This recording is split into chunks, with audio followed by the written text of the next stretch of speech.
Hi, everyone, and welcome to the fourth podcast of our Motivation and Emotion unit. Today, we're going to talk about the expression of emotion and what are the different verbal and nonverbal ways that we communicate or show our emotions to others. So, the first thing is that we actually find that facial expressions, some facial expressions, not all, but some, are consistent across every culture. So, Paul Ekman and his partner, but Paul Ekman is really the name that you need to know, studied facial expressions, right? And they studied facial expression and facial movement, and they used college-educated students from different cultures, and they asked them to identify these facial features. So, like, what does this mean? What's this emotion? This one, this one, this one, this one. And they found that no matter what culture they were from, they were all able to identify the same emotions based on the facial expression, which shows that some emotions are constant across cultures. Then they took this a step further. They wanted to see, well, what if we took it to a place where these people are not like a part of modern culture, right? And they really are kind of limited to their own immediate group, right? And what they found is that these people actually had the exact same emotions, right? And that the emotions were universal, that they recognized a smile as happiness the same as the college students did. And then now further research has shown that infants actually can make these facial expressions from a very young age, and even infants who are blind can make these facial expressions without ever seeing their parents do it. So this is kind of the proof that we know that some emotions and the ability to make those emotions and those emotions matching, like that facial expression matching that emotion, is innate, something we're born with, right? All right, so we share a universal set of emotional expressions, and this means that this kind of proves that we all have a common biological heritage, right? Similarities between us. Not all emotional expressions are universal, right? So we have a universal set of facial expressions. There's a lot of other ways to express emotion that is not universal, and that is definitely culture-based, right? So an example that is around the globe is a smile signals happiness, right? Anywhere you go. And a frown signals sadness.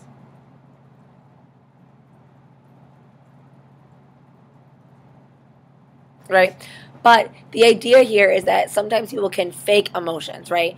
And this is where we talk about the nonverbal, right? So is the smile real or is it fake, right? Real smiles involve the muscles around the eyes and the cheeks. And this is where I connected to before with the motor cortex in the last one, how sometimes you can fake a smile or a real smile, and a real smile is involuntary, right? That those facial muscles just act naturally when you're really happy.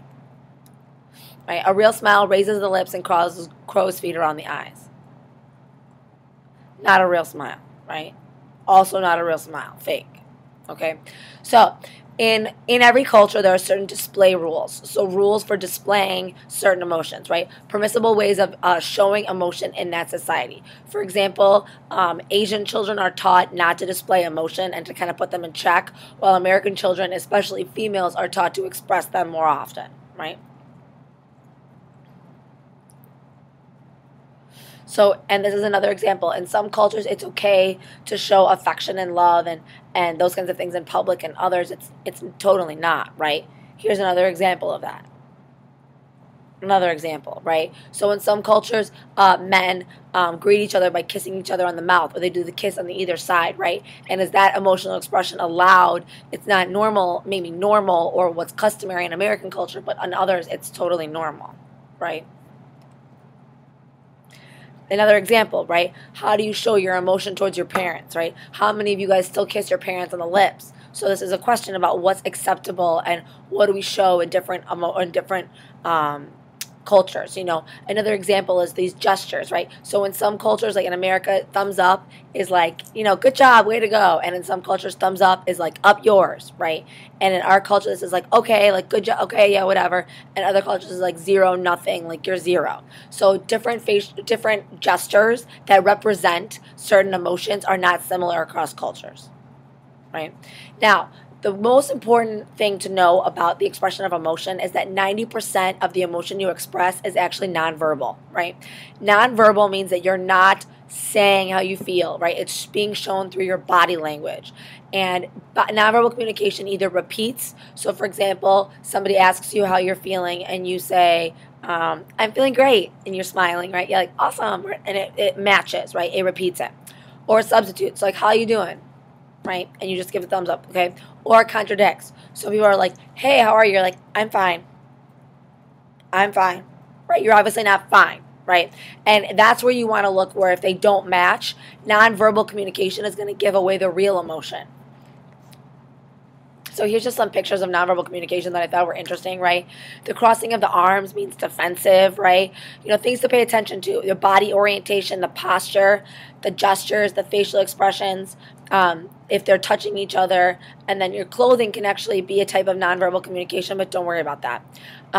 So this is actually Tiger Woods' mom listening to Tiger Woods apologize for cheating on his wife, right? And you can see she's very offensive. Her chin is kind of turned up, almost like in disgust.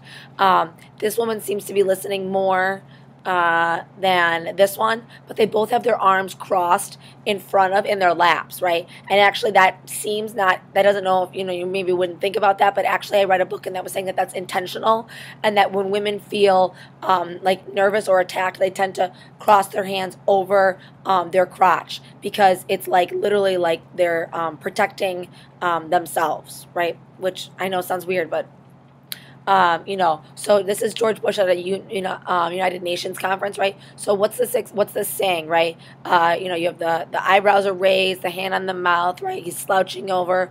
What is he saying, right? Again, here, right? This is that Twilight girl, Kristen Stewart, whatever, at a thing, and you can tell right here, again, her hands are crossed right in front of her crotch. I know, right? It seems weird, but she's actually kind of saying that, like, she's closed off, right? That she's, like, protecting herself from attack or from any kind of, like, advances, right? You can tell that they've had a fight, right, based on body language, that they're not that he's, she's leaning away from him and he's trying to lean towards her, but she's not having it. In this picture, right, they're interested in each other, their hips are leaning towards each other, and their feet are pointing towards each other. It's another way. Your feet is very important, right? This is a debate with Hillary and Barack, and you can tell, right, their body orientation. They're facing away from each other, right? Their posture, okay, they're totally leaning away, right? Gestures. This thing that Barack Obama is making, right, is a very common symbol that political figures are taught to make because it shows, like, power and confidence. Facial expression. So Hillary looks mad, right? But Obama almost looks like disgusted, like, ugh, like shame, or not, but like, ugh. And she's almost like contempt, like chin up. And obviously they're not touching at all, right? And then you have body orientation again. Who's more interested in who, right? It's pretty obvious here that he's interested in her and she's interested in the camera. Okay, his feet are turned towards her feet are turned towards the front. So you can tell a lot about how people are feeling based on their nonverbal communication, right? And those tend to be easy, but a lot of times people try to hide their emotions, like I said. And then so Paul Ekman, the same guy that did the facial expressions and figured out everyone was the same, found out that there's something called a microexpression, and microexpressions come out when people are trying to hide their real emotions, and it gives away how they really feel.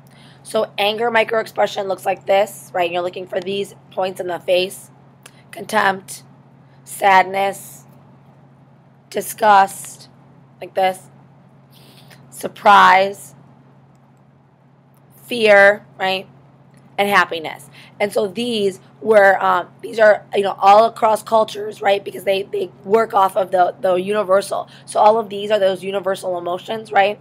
And what they found is that all of us make those emotions kind of like instantaneously when we really feel that way without even realizing it. Sometimes when we try to hide it, okay? These are called microexpressions.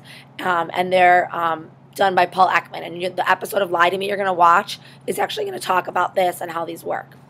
All right? So that's all for now, AP Psychos. And remember, psychology is flippin' awesome.